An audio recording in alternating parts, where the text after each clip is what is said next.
जरूरी काम में डॉक्टर झटका मेरे बड़े भाई, यहाँ कहाँ यार हो गया।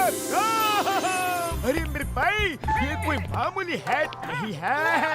मुझे मेरे भाई मेरे यार, ये हैट जो है, हमको भी हीरो बनने का शौक था बचपन से, लेकिन कभी मौका ही नहीं मिला। अब हीरो हम बनेगा। ये मुझे भी हीरो बन रहे हो। अरे मैं एनीबॉडी कैन कुक प्रोग्राम देख रहा हूँ। मैंने बहुत अच्छी बनूंगा किचन का सरताज। अरे मतलब क्या है तुम्हारा? मतलब अरे नाराज मत हो, मतलब ये है कि चलो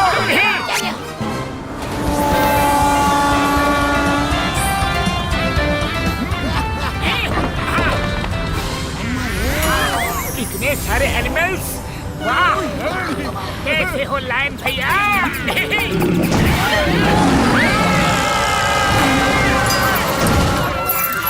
अरे भैया जंगल के राजा, दहाड़ना बंद करो मत। ये भी पिंजरे में बंद होने से बहुत ज्यादा परेशान है।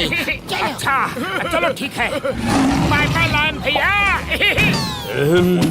सुनो इधर आओ बंधु, वहाँ जो की पड़ी है उसे उठाकर लॉक खोल दो। वो आदमी मेरी